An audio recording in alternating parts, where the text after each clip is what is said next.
Good morning. This is White Raptor News Ministries. All praise and glory to the mighty Most High, our Creator, who is one.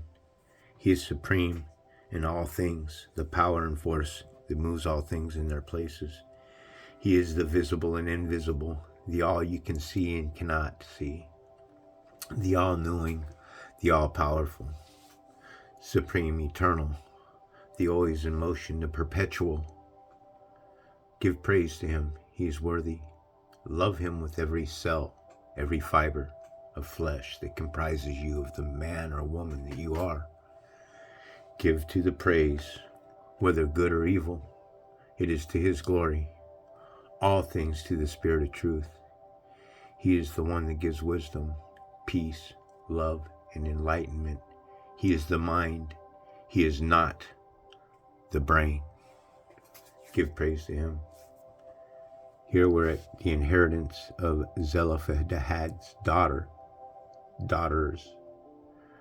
The family heads of the clan of Gilead, son of Machir, the son of Manasseh, who are from the clans of the descendants of Joseph, came and spoke before Moses and the leaders, the heads of the Israelite families. They said, "When the Lord commanded my Lord to give the land as an inheritance to the Israelites by lot, He ordered you to give the inheritance to our brother Zelophehad, to his daughters."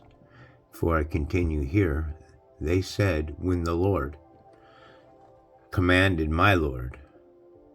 My Lord here is Moses. And I need you to understand that this Lord here is a controller. Okay? It is not the supreme creator. Let me show you what I'm talking about.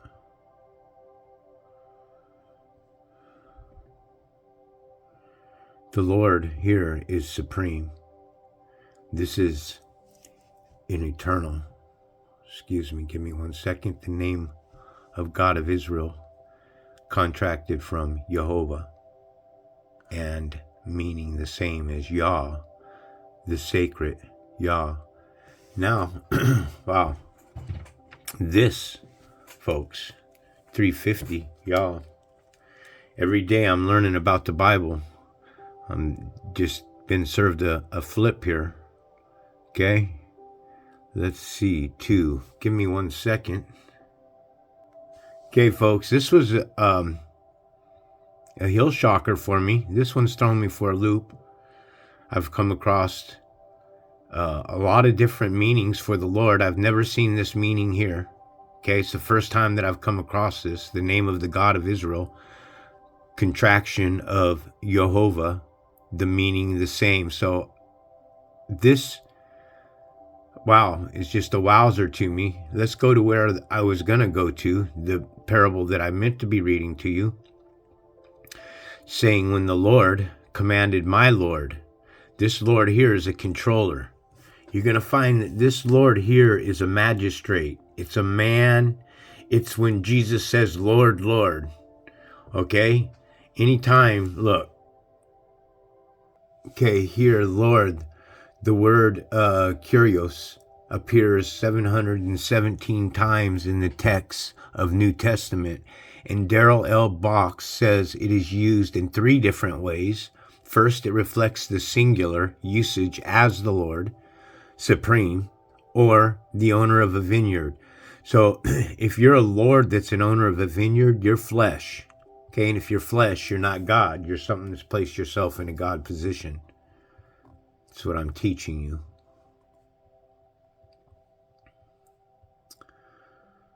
Okay.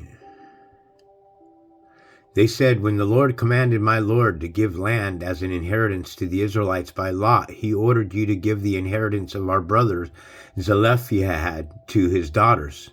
Now suppose they marry men from other Israelite tribes. Then their inheritance will be taken from our ancestral inheritance and added to that of the tribes they marry into. And so part of the inheritance allotted to us will be taken away. When the year of Jubilee for the Israelite comes, their inheritance will be added to that of the tribe into which they marry, and their property will be taken from the tribal inheritance of our ancestors." What's that sound like to you? It sounds like some hogwash going on, huh? Marrying. If it seems like the Israelites even have problems with them marrying within other Israelite tribes. This division that takes place with Israel. Remember, 2/3 of God's chosen children, as it says in the Bible, will die from lack of knowledge. I think it's going to be much more than that. And when it says 2/3, 2/3 is 66.6. So it's just a number to me. So God's children were placed underneath of a deep spell. You're underneath of what I call the gospel. Okay? You're underneath of the law, but you're being misguided and misled by the New Testament. Okay? The Bible, the Old Testament was never referred to as a gospel, folks. The gospel didn't come until 2,000 years later when it was rewritten by the Gentile nations and stuff. We have been looking at a chopped up doctrine ever since. And it's just mind-blowing to me that people say all the time that this book here is a perfect manuscript. I've been reading it long enough to tell you bullshit. And anybody who tells you that isn't a servant of the Spirit of truth. Okay? This Bible has been hijacked from Gentile. This is what it meant. I said it in my last lesson. It's what Jesus meant when he said, do not give your what is holy to the swine. Do not cast your pearls before swine. Do not give what is holy to the pigs. Okay, he's talking about this manuscript here. He's talking about a script that was once written by a man, a perfect manuscript, and then the Israelite men and women started engaging into the pagan worship and going into the Gentile, the walking dead, those that are dead. Israel started performing in those that are dead's rituals and their evil doings, and then the Bible got changed because of it. The evil that you guys engaged with started manipulating the Bible and putting themselves inside of the Bible. Now you've got Gentile who have written themselves in the Bible in the beginning. In the beginning is the fall. Okay? In the beginning is the fall. It's the beginning of time. The beginning of time is the beginning of the fall. Before the fall, everything was in harmony. And then a fracture took place.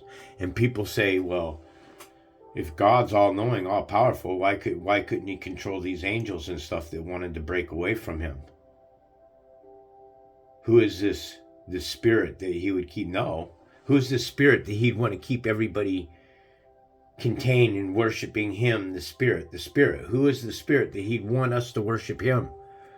You're a creator and you want your creations to worship him. How is he going to get you to come to talk about God? All of us, everybody. Even the unbelievers are talking about God, right? I don't believe in God. You just talked about him. So if you're an unbeliever and you don't know God at all, then there shouldn't even be any discussion about it. The same with an atheist. Why are they arguing the point if they don't believe in God? It only proves the fact that there is a God, that somebody would argue that there isn't a God. It's ridiculous.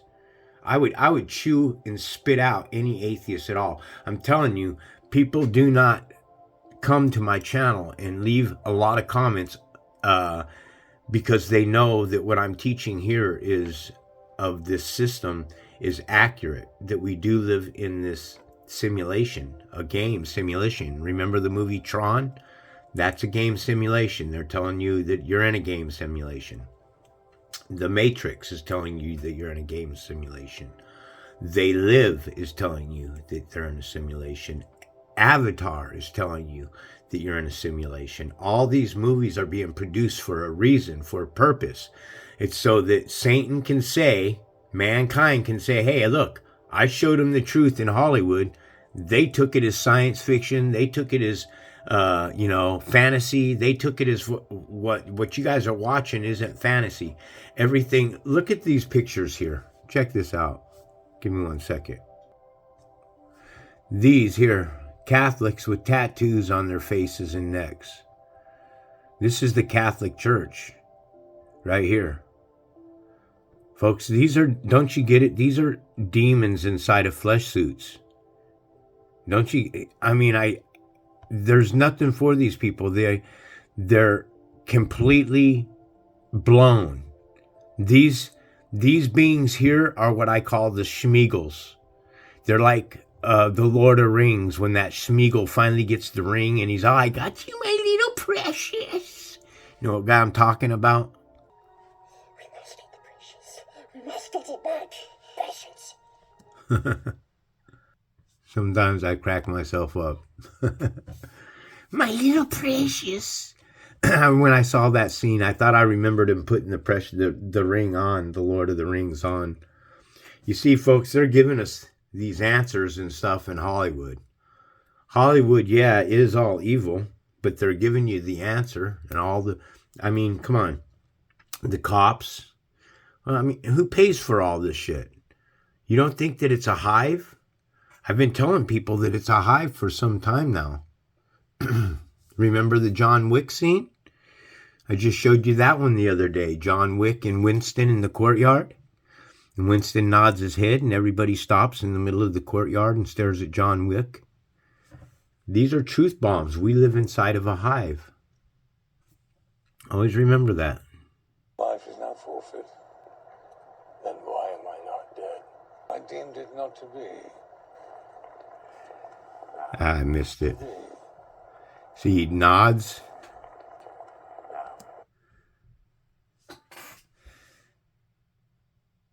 I have to do this in between like this, guys, or I'll get that strike. So he says now, right? And then watch. I'm going to mute it, and then everybody here stops in the courtyard. Boom. And they all turn and stare straight at him. We live in a hive just like that, folks.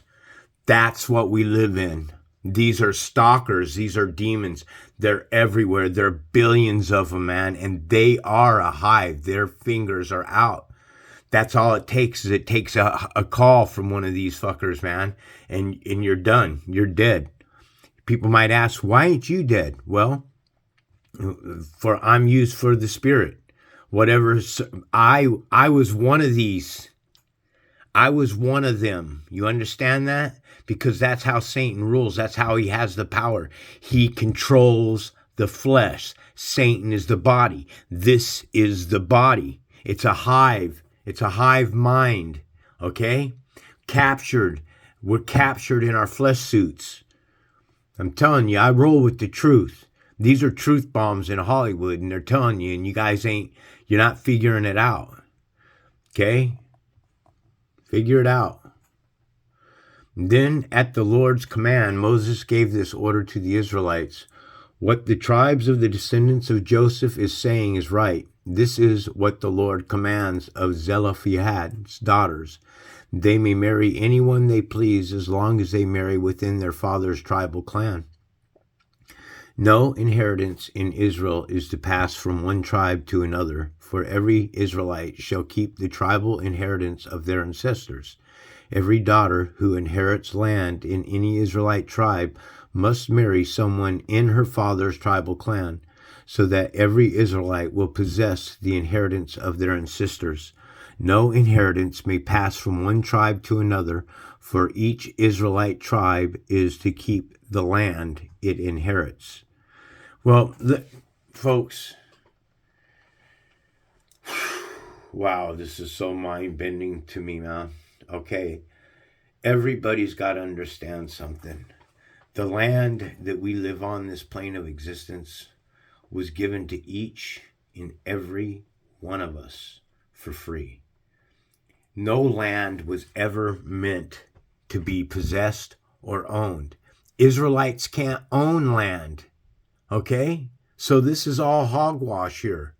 The Spirit, the Supreme Spirit, has given us this plane of existence freely for all of us. This place was once plentiful with food, was plentiful with clean water, was plentiful of life and beauty and shrubs, and we've destroyed the thing and cut it all down, created farmlands, and built skyscrapers to the sky, and then you think that it wasn't free, and then they put a price tag on everything. What was once free, now everything has a price tag on it. The food, that once everybody could pick off a tree was taken from us, was taken from the second man, Adam, and the woman that was molded from one of Adam's bone marrow. I don't believe that when a rib is taken from man, I think that that man always had 11 ribs, and that they're speaking about the marrow of a man, taking bone marrow from a man, and that's what Eve was created from. I don't believe that I'm wrong when I believe that we are clones ourselves. I think that they're laughing in your face. In the Star Wars, they made a movie called The Clone Wars. The Clone Wars are us. We're the clones. They're all over there in that province of Israel killing one another. If history repeats itself and America has come at a place where they cloned a sheep 50 years ago, where do you think that technology is today? And if the technology is real, and they are capable of cloning people today, then why is it so impossible for anyone to believe that all of us are clones ourselves? Test tube babies, the Gentile. Okay, you need to read up on some of them Samaritan tablets and stuff. I'm telling you, there is some just mind-blowing information inside of those things, man. It's nuts. Okay, continuing on. So Zelophehad'S daughters did as the Lord commanded Moses. Zelophehad'S daughters, Malah, Tirzah, Hoglah, Milcah, and Noah, all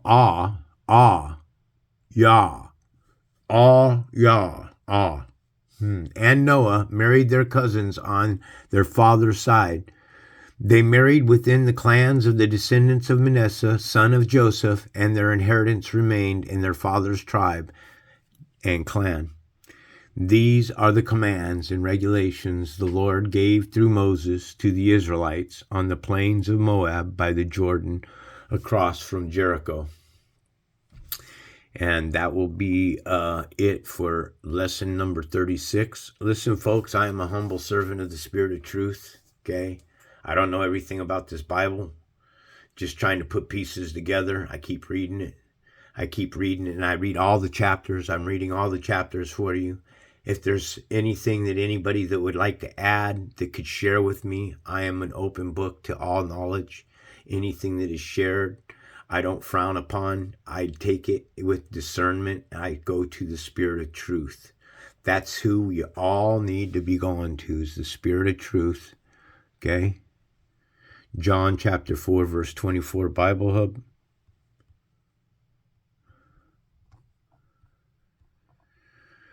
God is spirit, and his worshipers must worship him in spirit and in truth, not flesh. Jesus was flesh. This God is telling you to worship him in spirit and truth.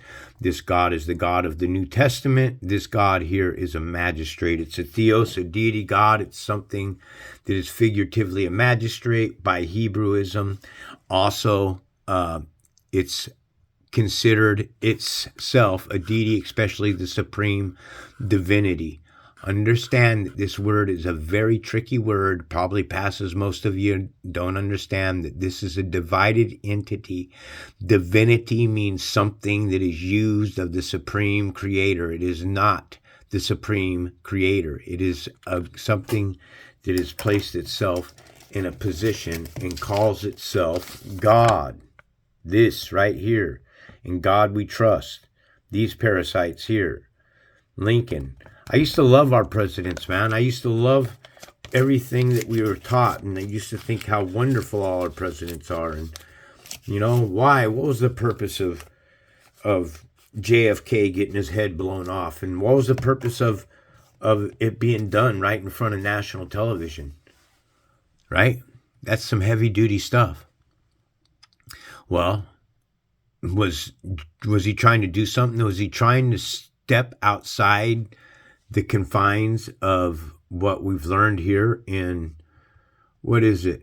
Oh, where are you at? Right there? Was he trying to step outside the confines of this hive, JFK? My understanding of why he got his head blown off was because he was trying to do away with the IRS, and America was going to start printing up their own money and become their own banking system rather than part of this hive, the banking system that's installed today. Another reason why Hitler went to war with America and in the world as well, because he refused to get into this banking. Hitler had their own economy, had their own money, had their own things going on. They didn't want to jump into the national banking system. You got to understand, it's the banking system that is the root of fucking this evil. They are the one that control the body, because you guys are capsulated or captured by monetary wants and desires. And it's this world that makes you want them. This television was the biggest massive destruction to the American population, and I hope you guys all figure it out, man. I really do. All blessings go to those that wish to know the supreme spirit of truth, the living one. Before I go out, let me show you something real quick. Matthew chapter 20 verse 32, Bible Hub. I think that's it. No, that's not it. Let's do this one here then. I am the God of Abraham, Isaac, and Jacob, not the God of the dead. 22:32. So I was off on the chapter. I got a lot of stuff going on. I am the God of Abraham, the God of Isaac, God of Jacob. He is not the God of dead, but of the living. So you have the Supreme Spirit. Well, this is a magistrate again, figuratively, a deity God, something placing itself as a Godhead. Okay, where do we get many gods? Because what's fallen away from the Supreme Spirit are spiritual beings, man. This is why they'll never be allowed back into heaven, because when they sinned against God and fell away from God, they did so in spirit. And then these spirits, this powerful spirit that God had created and gave power to, this spirit, here's what created this plane of existence. When it says God created the heaven and earth in the beginning, God, this is the beginning of the God that fell away from the Spirit of God. The beginning of God is the one that's creating this entity, this divinity of the Supreme Creator is the one that fell away from God. It's the one that created this host system, the Gentile system, the evil system. It's the one that created itself in an image. Okay? You have the Supreme Creator. His second commandment is telling us we're not to worship any graven images. And clearly that man that's created on the sixth day of creation in Genesis chapter 1 verse 27 Bible Hub is the devil. This is the devil right here. This God that created himself. Understand, created himself. This God created himself in an image, which is a phantom. It's an illusion, a resemblance. This God that created himself in an image of God is an idol. This God is not the living. This God is the dead. There's a God of the dead and there's a God of the living. This is the God of the dead in the beginning of the fall, when we all fell away from God, when we stopped giving praise and glory to the Creator. These are the ones, this God here is the one that's conning you in heaven and saying you can have a flesh suit, you can procreate, you can have children, you can build your kingdom, you can be devoid of the Creator anymore. You no longer have to worship God anymore. All you got to do is worship this God, mankind, magistrates that were created on the sixth day of creation. I hope this helps you. This is White Raptor News Ministries.